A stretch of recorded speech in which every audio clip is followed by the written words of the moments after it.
BTech, BBA మరియు MBA కోర్సులు 15+ years experience ఫ్యాకల్టీతో పాటు placement guarantee. Kishkinda university, Ballari. నమస్తే రమ్మగారు. నమస్తే జయ. రమ్మగారు, దేవుడి గది శుభ్రత ఈ అంశం గురించి ఈరోజు మనం మాట్లాడబోతున్నాం. చాలాసార్లు మాట్లాడుకున్నాం, కానీ ఎప్పటికప్పుడు దేవుడి గది అనేసరికి కొన్ని అనుమానాలు వస్తూ ఉంటాయండి. నాకు పర్సనల్గా వస్తాయి, మన కామెంట్స్ రూపంలో కూడా వస్తూ ఉంటాయి కదా. అసలు ఏ రోజు శుభ్రం చేసుకోవాలి అనేది ఫస్ట్ ప్రశ్న అండి. మంగళవారం, శుక్రవారం కాకుండా, పర్వదినాల్లో కాకుండా చేసుకోవచ్చు. ప్రతి నెల అమావాస్య నాడు శుభ్రం చేసుకోవాలని కొన్ని ఇవన్నీ ప్రాంతాల వారీగా గ్రామాచారాలు జయ. కొన్ని చోట్ల గురువారం కూడా చేరు, గురువారాన్ని లక్ష్వారంగా భావిస్తారు కదా. అవును. మరి అలాంటప్పుడు కుదరదు కదా. ఆ ప్రాంతానికి మన ప్రాంతీయమైన ఐడియాలని అనుసరిస్తే బాగుంటుంది. రోజు ఒకసారి తుడుచుకోవాలి కదా. దేవుడి మందిరమో దేవుడు గదో, చిట్టి గది అనుకో తుడుచుకుంటాము, చిన్న ముగ్గేసుకుంటారు. పెద్ద గది అనుకో, అందులో ఒక మందిరం ఉందనుకో, మందిరాన్ని ఏదో లోపల భాగాలు కాస్త నిర్మాల్యం తీసేయటము, నిన్న పెట్టిన పువ్వులన్నీ తీసేయాలి, నిన్న వేసిన దండలు అందంగా ఉన్నా సరే ఉంచకూడదు, తీసేయాలి. నిన్నటి దీపారాధన కుందు తీసేసి వేరే ఫ్రెష్ దీపారాధన కుందు పెట్టుకోవాలి. ఒత్తులు ఫ్రెష్వి, దీపారాధన కుందు ఫ్రెష్ది. నిన్నటి నీళ్లుంటే అవి తీసేసి, ఊరికే ఒక గ్లాసే పెడతావు నీళ్లు, నువ్వు తీసేసి మళ్ళీ నీళ్లు నింపి పెట్టుకోవాలి. ఎప్పటికప్పుడు అవి చేయవాలి, ఏ రోజుకి ఆ రోజే. ఈ పైనంతా తుడుచుకోవడం, కొంత భాగం తుడుస్తాం. పటాలన్నీ ఎవ్రీడే ఉన్న పటాలన్నీ తుడవలేం కదా. అవును. వాటిని ఉంచుకుని ముందు భాగాలన్నీ శుభ్రం చేసుకుంటాం, కాస్త దులుపుకొని మళ్ళీ పెట్టుకుంటాం కదా. రోజు పసుపు కుంకుమ మీరు అన్నట్లుగా పటాలన్నీ రోజు తుడిచి రోజు పసుపు కుంకుమ పెట్టుకోవడం కొంత, అంటే ఇంట్లో ఉంటే చేయగలిగితే ఓకే, చేయలేకపోతే ఇబ్బంది కదా. ఇబ్బంది. అది కూడా మనం దానికి చాలా సమయం ఇవ్వాలి కదా, చాలా టైం పడుతుంది. కాబట్టి నెలకు ఒకసారో, 15 రోజులకు ఒకసారో, వారానికి ఒకసారో, మీ ఎసులుబాటును బట్టి, మీ ఇంట్లో ఉండే దేవతా స్వరూపాలని బట్టి, ఇది దేవుళ్ళకి పులికాప పెట్టాం. ఇంత ఇంత ఇంత ఇంత విగ్రహాలు ఉన్నాయనుకో, ప్రతిరోజు వీళ్ళందరికీ పులికాప పెట్టి అందరికీ బొట్లు, కాటికలు, పసుపులు పెట్టేసరికి రోజంతా అక్కడే గడిచిపోతుంది కదా, పూజల్లోనే గడిచిపోతుంది. మరి మీకు సమయం సరిపోవద్దు. ఎక్కువ మంది విగ్రహాల స్వరూపాలు లేదా పటాలు, ఫోటోలు, చిన్నవి పెద్దవి, ఇంతవి అంతవి అంతవి, ప్రతిమలు, సింహాసనాలు, అక్కడ నుంచి ఇవి ఉంటాయి బుడ్లు, అలా ఏమిటో అంటారు, బుడ్లు అంటారు వాళ్ళు. మేం కాదు, మా ఇంట్లో ఉండదు. ఒక దాంట్లో ఒకటి ఇట్లాగా కుండలు ఇలా పేర్చినట్టుగా ఉంటాయి, కొన్ని చోట్ల అవి కూడా కనపడతాయి. ఇవన్నీ తుడిచి ప్రతిరోజు చేయాలంటే మీ వల్ల అవుతుందా? అవ్వకపోవచ్చు కదా. అందుకని ఇలా పెట్టుకోండి. దీపం వెలిగించుకునే కుందులు, లేకపోతే లక్ష్మీ వలయం అంటారు, అలాంటివి అవి కూడా రోజు దీపపు కుంది ఎవ్రీడే కడగాల్సిందే. నిన్న నూనె పోసిన దాంట్లోంచి ఒత్తులు తీసి మళ్ళీ వేస్తాం జిడ్డు దాంట్లో, అది చేయకూడదు ప్రతిరోజు. అందుకని దీప కుందులు 4 2 ఎన్నో ఉండాలమ్మా, స్పేరు. ఇది తీసి ఇవతలు పెట్టి అది పెట్టుకోవాలి, ఫ్రెష్ది పెట్టుకోండి. తోమని పాత్రలు పనికిరావు, ఏ రోజుకి ఆ రోజు పెట్టుకోవాలి. ఇది తప్పదు. అక్కడి నుంచి ఈ ప్రతిమలు కూడా మన ఇంటికి ఎవరైనా ఈ పండగలకి కాదు, తీర్థయాత్రలకు వెళ్తారా జనము, ఫ్రెండ్స్, వాళ్ళు వీళ్ళు, చుట్టుపక్కల వాళ్ళు, కిందింటి వాళ్ళు, పై ఇంటి వాళ్ళు, పక్కింటి వాళ్ళు, మన చుట్టాలే, మనక్కైలే, ఆ ఊరు ఈ ఊరు వెళ్ళే ప్రతి చోట నుంచి ఇంత వరకు పట్టుకొస్తారు ఫోటోలు. ఎంత ఓపిక మంతులో అయిందే. ఆ రాగానే మన ప్రసాదం ఉంటుంది, జేజా తీసుకెళ్ళిపోతే పెట్టు అని దేవతా మందిరంలో పెట్టావు. మళ్ళీ ఆ జేజికి ఓ దీపారాధన, ఓ నైవేద్యం, ఓ బొట్టు, ఒక పువ్వు, వ్యవహారం చెయ్యాలి. పెట్టేవా చెయ్యాలి, ఖచ్చితంగా పెట్టద్దు. అసలు వాటిని ఏం చేయాలో అర్థం కాని పరిస్థితి. అవును, ఇప్పుడు చాలా వచ్చింది. ఇది వరకు రేర్గా ఒక తిరుపతి ప్రసాదం వచ్చేది, ఇప్పుడు అసలు అయితే మహాప్రసాదం కింద అసలు అమృతం దిగినట్టే లోపల. ఆహా, ఇవాళ మన జన్మ ధరించింది అనుకునేవాళ్ళు. ఒక్కొక్క వారం జయ ఎవ్రీడే తిరుపతి లడ్డు తింటున్నా జయ నేను, ఎవ్రీడే. వేరే స్వీట్ తినకలా, లడ్డు ప్రసాదమే. బాలాజీ తయారైపోతాడు తెల్లవారేసరికి, బంగారకొండ వస్తున్నాడు అట్లా. సరే, ప్రసాదం అంటే నోట్లో వేస్తాము, ఇవి ప్రతిమల్ని ఏం చేయాలి? దేవుడు రూమ్ పెరిగిపోతుంది కదా రమ్మగారు. షిరిడి నుంచి అదేదో ఎవరో జేజులు, రకరకాల అమ్మవార్లు, ఇంత ఇంత ఇంత ప్రతిమలు, ఉంగరాలు, అవేమంటారు మన కాసులు, కాయిన్స్, అవన్నీ ఎక్కడ వేయాలో, ఎక్కడ పెట్టాలో జనాలందరూ వెళ్ళిపోతున్నారు. నేను ఇవేమి తెచ్చివ్వకండి అలా చెప్పాల్సి వస్తుంది. అవును, చాలా తప్పుగా తోస్తుంది. కానీ ఏం చేయాలి, ఏం చేస్తాం? ఇన్ని దేవుళ్ళని చేరుస్తాం కదా. నేనైతే మీకు ఓపెన్ గా కెమెరా ముందు చెప్తున్నా, మా అక్కకైతే చెప్తా ఉంటాను అనమాట, అక్క నువ్వు తీసుకురాకే, నువ్వు వెళ్ళి దండం పెట్టుకో, నా గురించి కూడా దండం పెట్టుకో, కానీ నేను అందరికీ ఎందుకంటే చెప్తా place జయ. చాలట్లేదు. ఎక్కడికైనా వెళ్ళాము బయట అనగానే వాళ్ళకంటే నన్ను చెప్పలేం. తలుచుకోండి, నన్ను అక్కడ తలుచుకోండి, గుళ్ళో తలుచుకోండి అని చెప్తా. నేను తలుచుకుంటానమ్మా, నేను చెప్పట్లా ప్రతిసారి. అవును. గుళ్ళో టెంపుల్లో కూర్చుంటే కళ్ళు మూసుకుని మొత్తం మన కిందింటి వాళ్ళు, పై ఇంటి వాళ్ళు, పక్కింటి వాళ్ళు, సమస్తమైన వాళ్ళు, మనతో మాట్లాడే వాళ్ళు, మాట్లాడకుండా రోజు కనపడే వాళ్ళని కూడా ఒకసారి అందరిని తలుచుకుని, భగవంతుడా నీ యొక్క కృప, నీ ఆరాలో, నీ తేజో తరంగంలో నేనున్నట్టుగానే వాళ్ళకు కూడా ఎంతో కొంత అవకాశం ఇవ్వనైనా అని ఓ దండం పెట్టుకుంటా. మొత్తం గుంపందరినీ తలుచుకుంటాను నేను. అక్కడి నుంచి మా పిల్లలు, మా సొంత సమాజం ఉందిగా, వీళ్ళందరినీ పేరుగా వాడికి పిల్లలు కలగాలి, వీడికి ఇల్లు రావాలి, వాడికి ఉద్యోగం రావాలి, వాడికి ప్రమోషన్ రావాలి, వాళ్ళ పిల్లలు బాగా ముందుకు రావాలి, ఆడపిల్లలకు పెళ్ళిళ్ళు కావాలి, ఇవన్నీ పేరున దండాలు పెట్టుకుంటాను జయ నేను అందరినీ. ఇప్పుడు మనకి ఇక్కడ సమాజం ఎంత పెద్దది. అదే కదా. కెమెరామెన్ రోజువారీ కనిపించే ప్రతి కెమెరా పిల్లవాడు ఊళ్ళో గుర్తొస్తాడు నాకు. super. అందరినీ గుర్తు చేసి ఆ పని చేస్తే చాలు, సరిపోతుందా? తెస్తే ఓ లడ్డు తెచ్చి అందరికి పంచి ప్రసాదం నేను పెట్టి అంటున్నా, ప్రసాదం కాబట్టి తినేసాం. లడ్డూనో ఇంక ఏ ప్రసాదం అయితే ఆ ప్రసాదం. అంతే. ఈ ప్రతిమలు ఫోటోలు ఎక్కడ పెట్టాలి అదే చెప్తున్నాం. మన ఇంట్లో వాళ్ళకైతే చెప్పగలుగుతాం, బయట బయట వాళ్ళకి వాళ్ళకి చెప్పలేం చెప్పలేం కదా, కదా రమ్మగారు. చెప్పలేము. కానీ ఇది కరెక్ట్ కాదేమో కదండి. Correct ఇలాంటి కాదు. ఎక్కడ పడేయలేము, పెట్టుకోలేము. సమస్య కాదు. ఖచ్చితంగా సమస్యే. తర్వాత కొంచెం పుస్తకాలు అది తగ్గించుకోను. రమ్మగారు. ఏ పుస్తకాలు, అవును.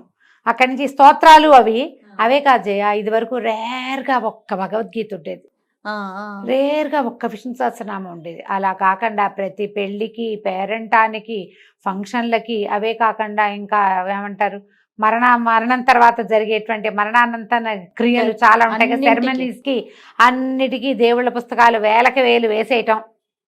ఇక పంచో అందరికీ పంచేయటం. అందరి దగ్గర 10 20 విష్ణు సహస్రనామాలు, 25 30 లలితా సహస్రాలు, 10 నుంచి 15 దాకా భగవద్గీతలు, ఇవి కాకుండా ఎన్నో. ఇవన్నీ దేవుడి మందిరంలోనో దేవుడి గదిలోనే చేరతాయి. ఇదివరకు ప్రింట్ లేదు, ఇప్పుడు అన్ని ప్రింట్లే. అవును. ఇది ఒక సమస్య. అదొక సమస్య. వీటన్నిటిని దేవుడి గదిలోనే, దేవుడి మందిరంలోనే పెడితే ఆ దుమ్మంతా దులపాలి, అవన్నీ తుడవాలి, టూ మచ్ కాంప్లికేషన్స్ చేయ. అవును రమ్మగారు. కదా. తర్వాత ఎవరో చెప్తుంటే విన్నాను, మరి మీరు చెప్పారు, నాకు అనంతమ్మ చెప్పారు, ఎవరో నాకు గుర్తు రావట్లా, పటము తగలకూడదు అనేది మరి చెప్పారు రమ్మగారు. మీరు నేను ఎప్పుడన్నా చెప్పలేదు, నాకు అంత పరిజ్ఞానం లేదు. మరి ఎవరు చెప్పారు? నాకు పేరైతే గుర్తులేదు కానీ పటాలు నేనైతే తగలకూడదు, ఎదురు బదురు ఉండకూడదు, తగిలే అంటే అన్ని పెట్టొద్దన్న సెన్స్ సెన్స్ అయి ఉంటుంది. ఎవరు చెప్పారో నాకు పేరు గుర్తు రావట్లేదు. పోనీ ఎవరైనా కానీ గానీ. పటం మాత్రం తగిలేలాగా పెట్టుకోకండి అనే మాట అయితే నాకు ఇప్పుడు పెద్ద పటం ఉంది, దాని కింద ఇంకో చిన్న పటం ఆనిస్తాం. ఆనిస్తాం. తగలకూడదంటే ఇట్లా ఎంత మందిలో ఉంటే ఈ సరిపోతుందమ్మా ప్లేస్ వీటికి. చాలక. పైగా అసలు ప్రతిమలు, అక్కడి నుంచి ప్రతిమలన్నీ చేస్తాం. శాస్త్రం ప్రకారం అయితే మీ ఇష్టం అమ్మ, మీరు ఏమైనా కావాలంటే చేసుకోండి. శాస్త్రం అయితే ఇంతకు మించి ఉండకూడదు, అంగుష్టానికి మించి ప్రతిమ ఉండకూడదు. ప్రతిమలు పెడితే ప్రతిమకి ఆవాహన విసర్జన సజావుగా మంత్రంతో సాగాలి. మీ నోటుకొచ్చింది చదువుకుంటామంటే కుదరదు. నైవేద్యము అపక్వమైన నైవేద్యం పనికిరాదు, పక్వాహారం నివేదనగా చేయాలి. ఇది శాస్త్రం. మాకు సరదా, మాకు ఇష్టం, భగవంతుడి మీద ప్రేమను మేము ఎలాగైనా చూపిస్తాం అనేక రకరకాల భావజాలాలు ఉన్న వాళ్ళు మీ ఇష్టము. తర్వాత ఈ మధ్య ఫ్రేముల విషయంలో ఫ్రేమ్స్ కూడా, ఫ్రేమ్స్ ఎలా పెడుతున్నారంటే తంజావూరు పెయింటింగ్ తో చేసిన ఫ్రేమ్స్, అవి సిల్వర్ లోపల వెండితో చేసిన ఫ్రేమ్స్, బంగారం తాపడంతో చేసిన ఫ్రేమ్స్. మరి అవన్నీ పెళ్లిళ్ళకి ఫంక్షన్లకి గిఫ్ట్లు వచ్చేస్తున్నాయి, వాటిని ఏం చేయాలి? గిఫ్ట్ వచ్చేది ఒక రకం, కొత్తగా ఇల్లు కట్టుకునే వాళ్ళు ఏం చేస్తున్నారు, అన్ని ఒక సెట్ గా ఉండాలని ఇలాంటివే కలిపి తెచ్చుకొని పెట్టుకుంటున్నారు.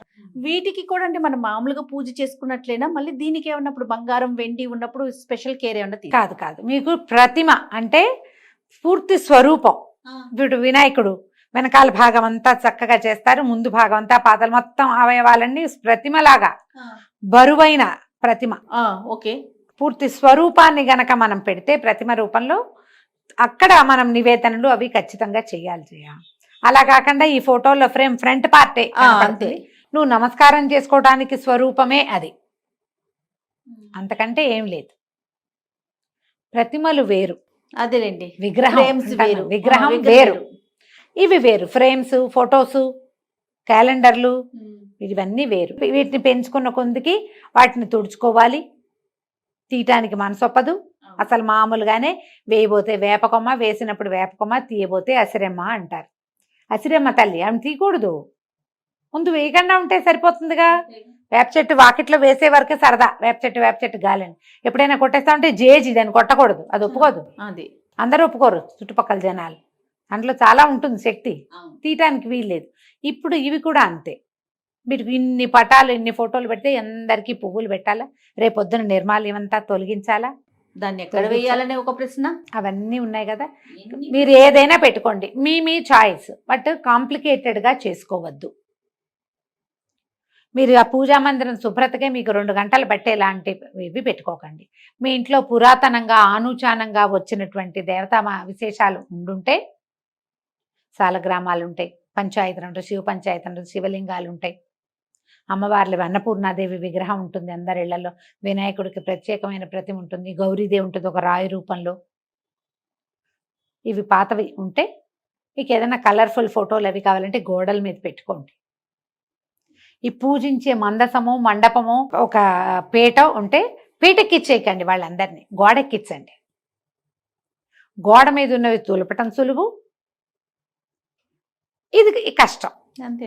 ఈ పీటకిచ్చేది ప్రత్యేకమైన స్వరూపాలను పెట్టుకోండి. సులువుగా ఉండటం కోసం చెప్తున్నానమ్మా, మిగిలిందంతా మీ చాయిస్. శాస్త్రం అయితే విగ్రహాలు పనికిరావు అంతే. ఇప్పుడు మేమైనా మా ఇంట్లో కూడా చాలా చిన్న అంతదే లక్ష్మీదేవి పూర్తి స్వరూపం, లక్ష్మీనారాయణులు ఇద్దరు ఉన్నారు నా దగ్గర. ఒక చిన్న ఇంత వేణుగోపాలుడు, ఒక చిన్న ఇంత పారడిని గుర్తుందా, మొవ్వ వెళ్ళాం మనం. అవునవును, అక్కడ మొవ్వ వేణుగోపాల స్వామి గుడికి వెళ్తే వాళ్ళు ఇచ్చారు ఒక చిన్న పారాడే కృష్ణుడు. ధనుర్మాసంలో పారాడే కృష్ణప్పని కూడా ఎక్కిచ్చా మీ పీట. మా అందరి పనిలో మండపంలో ఉన్నాడు ఆయన కూడా. ఆయనకో తులసి ఈయనకో తులసి పెడతాను, తులసి తళ్ళను పెట్టి దండం పెట్టుకుంటాం. ఆయనకో ఇద్దరికి కలిపి ఏదో కృష్ణాష్టకం చదువుకుంటాం. మీ పద్ధతి ప్రకారం చేసుకోండి. దీన్ని కాంప్లికేటెడ్ థింగ్స్లోకి తీసుకెళ్ళదు. తర్వాత మంటపాలు లోపల పెట్టే మనం ఇవి మార్బుల్తో వస్తున్నాయి, వుడ్తో చేయించుకుంటున్నాము, ఇట్లా డిఫరెంట్గా చేయించుకుంటున్నాం కదా. గోడకి పెట్టుకోవటం మంచిదంటారా? ఇప్పుడు మీరు అన్నట్లుగా సులువు అయితే గోడ, లేదా ఏదన్నా మంటపం లాగా చేసుకొని లోపల పెట్టుకోవటం. అమ్మ, మన శక్తియుక్తులు, దాని మీద మనకున్న స్థలము, మన ఇంట్లో ఉన్న విధానము, నువ్వు ఎంత జరపగలవు, నువ్వు ఎంత జరుపుతావు దాన్ని అంత మటుకు పెట్టుకో. నువ్వు జరిపించాలా, ఒక అయ్యవారిని తెచ్చావు, ఓ కృష్ణమూర్తిని తెచ్చావు, ఓ శివలింగాన్ని తెచ్చావు, ఇంకెవరో జేజిని తెచ్చావు, ఊరికే అక్కడ పడేయడానికి దేవు కదా. నువ్వు చక్కగా రోజు అలంకారం చేసుకుని మనసావాచ పూజ చేసుకుని వాళ్ళకి జరిపించాలిగా. నువ్వు నీ శక్తిని బట్టి ఓ అయ్యవారిని పెట్టి పూజా విధానం జరిపించే వాళ్ళు లేరా? పెద్ద పూజ గది కేవలం పూజకే మడిగట్టుకున్న అయ్యగారు వచ్చి పూజ చేసేవి కూడా కనపడుతున్నాయా? మన శక్తి, మన శక్తి, మన ఓపిక. మీరు అవకాశం దిగుడు ఒక గూడల్లే ఉండి గూట్లో 4 ప్రతిమలు ఉండి మీరు పూజ చేసుకున్నా ఓకే. మీరు భయపడకుండా భగవంతుడి పట్ల ఆస్థతో నమ్మకంతో ధైర్యంగా అలవాటుగా ఏం చేసుకున్నా తప్పలేదు. అందుకే ప్రతిమలు శాస్త్రం లేదు, కానీ మీకు కావాలంటే మీ ఇష్టం అని చెప్తున్నా కదా. అంతేగా, మీరు చేయదలుచుకునే ఉన్నాం, మాకు ఇలాగే వచ్చు, మాకు ఇలాగే ఇష్టం, మేము ఇంతే చేస్తాం, మన ఇష్టం అని మీకు ధైర్యం ఉంటే ఏం పర్వాలేదు. మీరు ఎవరైనా అడుగుతారు ఏమంటే పెట్టుకోకూడదు కదా అంటే, అవునా అని నువ్వు భయపడి ప్రాణాల మీదకి తెచ్చుకున్నావు అనుకో, అది కష్టం. అలా కాకుండా బిందాస్గా ఏం కాదు, నాకు మొదటి నుంచి అలవాటు, నేను ఇలాగే పెట్టుకుంటున్నా అంటే భయమే లేదు.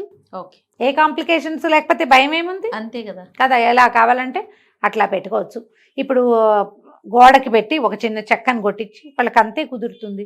ఓ 2-3 పటాలు పెట్టుకుంటారు, ఓ సీతారాములు, ఓ శివ పరివారం, ఓ వినాయకుడు, ఓ లక్ష్మీదేవి, చాలే.